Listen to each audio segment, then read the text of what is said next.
Assalamualaikum warahmatullahi wabarakatuh.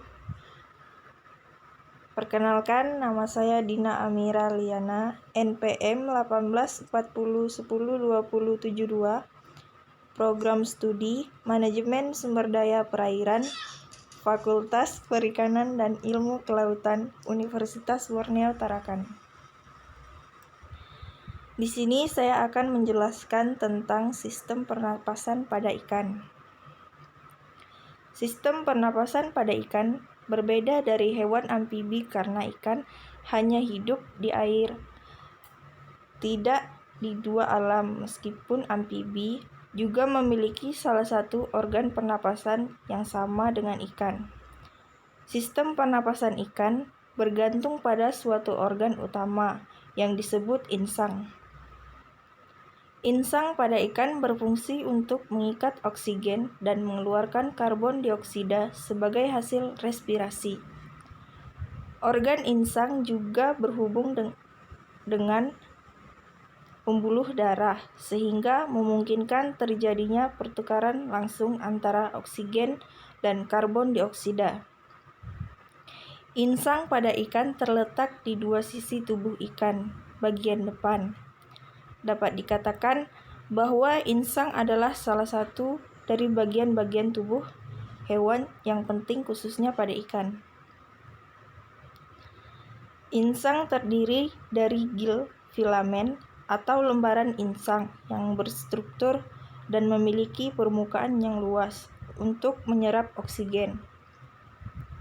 Transfer gas pernapasan pada ikan dilakukan melalui epitel, khususnya yakni lamela dan filamen. Insang yang epitelium respiratorik. Epitelium ini sangat tipis dan ukurannya menyesuaikan. Pada ikan biasa terdapat 4 lembar insang pada setiap sisi tubuh. Bagian-bagian insang. Ada beberapa bagian yang menyusun insang pada ikan, yaitu lengkung insang yang tersusun dari tulang rawan. Yang kedua, rigi-rigi insang yang terletak di depan lengkung insang. Rigi insang tersusun oleh beberapa tulang dan fungsi untuk menyaring air. Yang ketiga, lembaran insang. Bagian ini terletak di belakang bagian lengkung insang. Lembaran insang biasanya berwarna merah karena mengandung pembuluh darah. Lembar insang berbentuk menyerupai sisir. Tiap lembaran insang memiliki filamen dan setiap filamen terdiri dari banyak lembaran tipis atau lamera.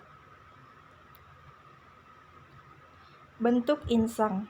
Pada dasarnya ada 2 macam, yaitu yang pertama, insang dengan operkulum atau tutup insang. Jenis ikan ini biasanya ditemui pada ikan bertulang sejati atau osteotis, seperti gurame, bandeng, dan lainnya. Yang kedua, insang tanpa tutup atau operkulum.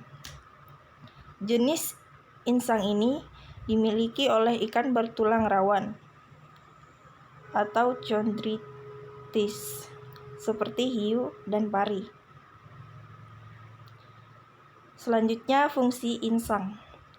Selain berperan langsung pada proses respirasi sebagai alat pertukaran oksigen dan karbon dioksida seperti halnya fungsi alveolus pada manusia, insang juga memiliki beberapa fungsi, antara lain: yang pertama, mengatur keseimbangan asam basa.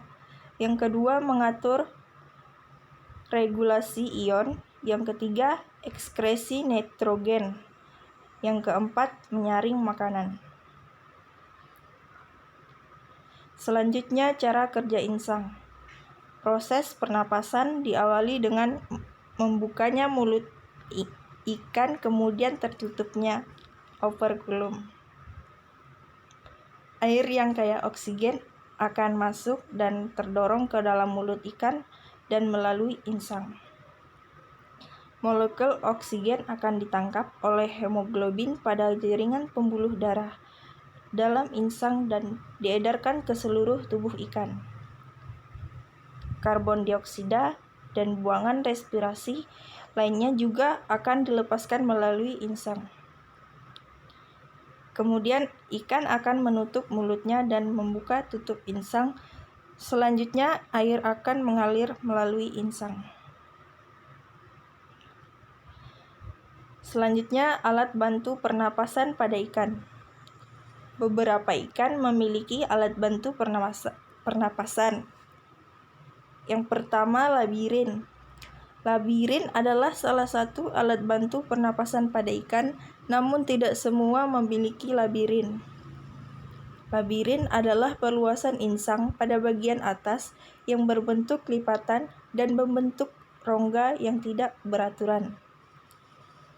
Selanjutnya, arboresen. Beberapa spesies ikan seperti lele, gurame, nila juga memiliki struktur tambahan yang disebut arboresgen. Arboresgen adalah struktur tambahan pada insang yang berwarna merah dan berbentuk seperti bunga karang. Struktur tersebut membantu ikan untuk bernapas pada lingkungan dengan kadar oksigen yang rendah. Selanjutnya, diverticula pada ikan yang hidup di daerah tropis, misalnya gabus. Biasanya terdapat struktur tambahan yang disebut dengan diverticula. Diverticula terletak pada daerah pharynx. Selanjutnya, mekanisme pernapasan ikan dengan gelembung renang. Yang pertama, oksigen masuk dan berdifusi melalui dinding gelembung renang. Selanjutnya, oksigen lalu masuk melalui jaringan kapiler yang meluas dan udara diambil sebanyak-banyaknya. Selanjutnya, pada dinding belakang gelembung renang terdapat dinding tipis yang berfungsi sebagai alat eksekresi sisa pernapasan di mana karbon dioksida akan dikeluarkan dari dalam tubuh. Sekian dari paparan saya, kurang dan lebihnya mohon dimaafkan. Wassalamualaikum warahmatullahi wabarakatuh.